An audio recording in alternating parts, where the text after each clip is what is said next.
সর্বশেষ update news নিয়ে আপনাদের সামনে হাজির হয়েছি। এখন শুনবেন সংবাদ শিরোনাম। তারেক রহমানের বাসার সামনে থেকে সন্দেহভাজন দুজন আটক।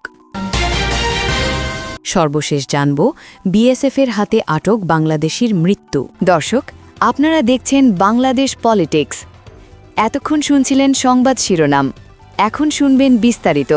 রাজধানীর গুলশানে বিএনপির ভারপ্রাপ্ত চেয়ারম্যান তারেক রহমানের বাসার সামনে থেকে দুজনকে আটক করেছে পুলিশ। রোববার ৪ জানুয়ারি দুপুর ১২টার দিকে তাদের আটক করেছে পুলিশ। আটকরা হলেন নিরাপত্তাকর্মী মোহাম্মদ রুহুল আমিন ও ওমর ফারুক। গণমাধ্যমকে ঘটনার সত্যতা নিশ্চিত করেছেন গুলশান থানার ভারপ্রাপ্ত অধিকর্তা ওসি মোহাম্মদ রাকিবুল ইসলাম। ওসি রাকিবুল বলেন, রুহুল আমিন একটি বেসরকারি কোম্পানির নিরাপত্তা কর্মী। তিনি তারেক রহমানের বাসভবনের সামনে দাঁড়িয়ে ছবি তুলছিলেন। ছবি তোলার কারণ জানতে চাইলে তিনি কিছু বলতে পারেননি। তিনি আরও বলেন, ওমর ফারুক নামের আরেক ব্যক্তিকে আটকের পর তার দেহ তল্লাশি করে গাঁজা পাওয়া গেছে। এর আগে ১৭ বছর যুক্তরাষ্ট্রের নির্বাসনের পর গত ২৫ ডিসেম্বর দেশে ফিরে গুলশান অ্যাভিনিউর ১৯৬ নম্বর বাড়িতে ওঠেন তারেক রহমান। তার স্ত্রী জুবায়দা রহমান ও মেয়ে জাইমা রহমানও তার সঙ্গে দেশে ফেরেন। বাবা শহীদ রাষ্ট্রপতি শহীদ জিয়াউর রহমানের সূত্রে বাড়িটি পেয়েছেন তারেক রহমান। জিয়াউর রহমান ১৯৮১ সালে নিহত হওয়ার পর তৎকালীন রাষ্ট্রপতি বিচারপতি আব্দুল সাত্তরের মন্ত্রিসভা সর্বসম্মত সিদ্ধান্তে খালেদা জিয়াকে বাড়িটি বরাদ্দ দিয়েছিল।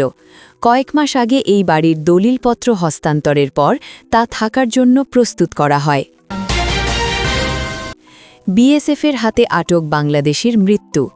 চাঁপাইনবাবগঞ্জ সীমান্ত দিয়ে অবৈধভাবে ভারতে প্রবেশের পর ভারতীয় সীমান্ত রক্ষী বাহিনীর বিএসএফের হাতে আটক রবিউল ইসলাম নামে এক বাংলাদেশির মৃত্যুর অভিযোগ উঠেছে।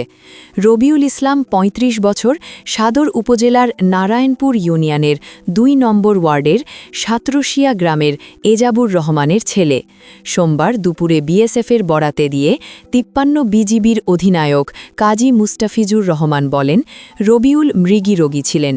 শনিবার রাতে চোরাকাচারের উদ্দেশ্যে সীমান্ত অতিক্রম করে ভারতে যাওয়ার পর রোববার ভোরে বিএসএফের হাতে আটক হন। বিএসএফের ক্যাম্পে নিয়ে গেলে হঠাৎ খিঁচুনি শুরু হয়। পরে তাকে হাসপাতালে নেওয়া হলে চিকিৎসক মৃত ঘোষণা করেন। তিনি আরও বলেন, রোববার রাতে বিএসএফের সঙ্গে বিজিবির পতাকা বৈঠক অনুষ্ঠিত হয়েছে।